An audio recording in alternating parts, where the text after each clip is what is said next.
Welcome back to More Sip the Tally. I'm your host, Coach Evans, and today's film we're gonna take a look at Leonard Big Cat Williams. And like the title says, how good is Big Cat Williams? He was number 98, if I'm not mistaken, on the top 100, and I thought that was pretty low for a guy that is so impactful. Little backstory on him: from mainland Florida. He was drafted in the first round in 2015 by the New York Jets. This is his 10th year. He played 5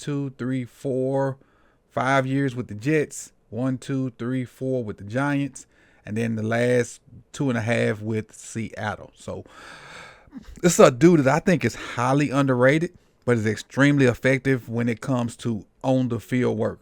Last year, 16 games, 11 sacks from basically an interior defensive lineman. That's a huge number for a interior guy.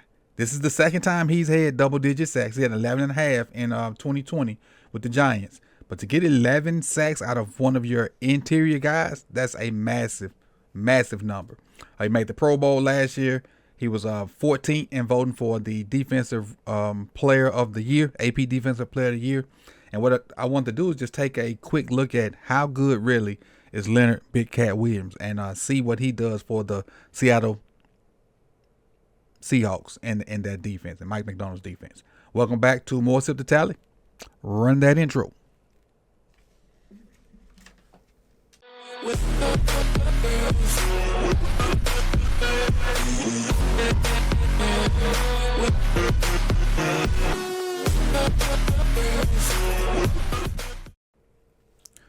All right, let's get into what Big Cat does and why I think he's one of the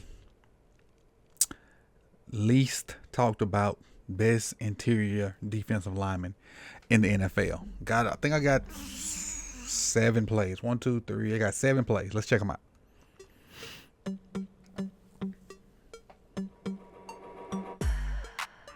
Just look at the power. Just the power to take on this guard. Get under his pads, because we understand with leverage, the low man wins. He gets under his pads. Look at the hand placement. And drive. Now walk him right back to the quarterback. And actually got your quarterback hurt.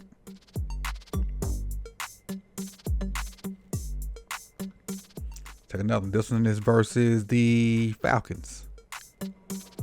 See number 99 in the box. Just relentless. Keep working. Initial move don't work. The quickness, that didn't work. The rip didn't work. Thought about spinning, but kind of did that, that didn't fall off. We're just still going. Just still working. Still fighting. Now he gets the hand on the ball. Kirk almost drops it. And now he got Kirk. Just keep fighting. Just keep working. It ain't gonna always happen quick. That's why you gotta have auxiliary moves. And none of the moves really worked this time. It's just he was able to stay in the fight. This is versus the Cardinals. And you see the different alignments they have him in. You have him in a 3 tech, you have him in a 1, you got him in the wide 25. That was a joke. It's technically wide 9. But look how wide he is out there. So they kind of fake faux blitz, faux block him, faux double him with the tight end. Double team, tight end's going to check and release, and then the tackle has him. But the tight end didn't do anything to help the tackle. Not a darn thing. So basically, he had a free reign to come off this edge wide open, because all he did was they played patty cake. That's it. Patty cake. Now, he's already turning the corner on the tackle. The tackle don't stand a chance. That little subtle rip got him right by. Bam, that little rip right there. And he's already coming flat to the quarterback because of how wide he was.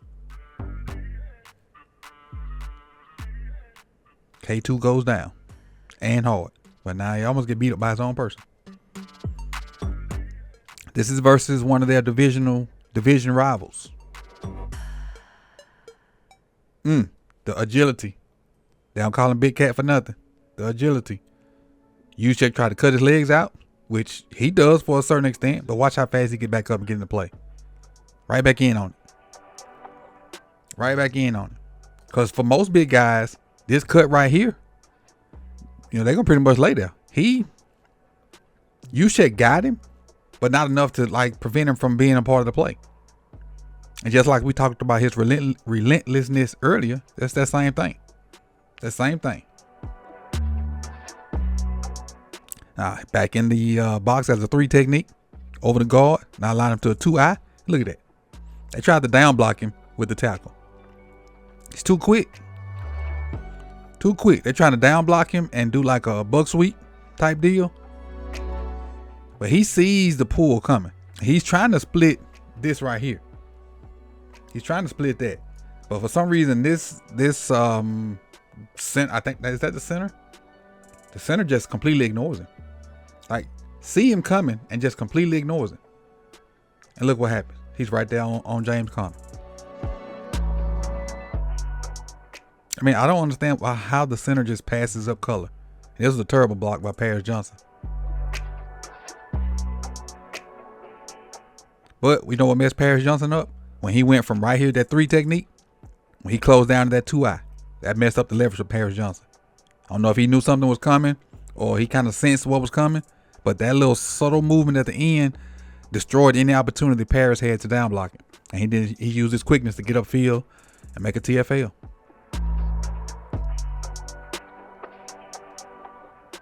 Here versus his former team, the Jets.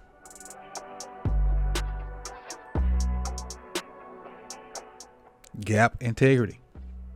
Gap integrity. He got this, he got this B gap, and they trying to run outside zone on him. Penetration kills outside zone, people. As much as I love outside zone and love to see people running and running right, penetration kills it. Big Cat gets penetration on the guard, and he's still in the gap he's supposed to be in with the linebacker in the proper gap he's supposed to be in. This is a great picture of gap integrity by a Big Cat and a linebacker, because now the back has nowhere to go. Nowhere to go. He's taken down. Great job of gap integrity by 99 and 48. And let's end on this one. Mike does this a lot. Still a staple in Baltimore as well, where you have your defensive linemen come up, fake like they blitzing, and they jump out to take away the quick slants or the quick hot reads. So in this one, he jumps out there to take that read, taps it to himself, and catches it. Now you have big man with football.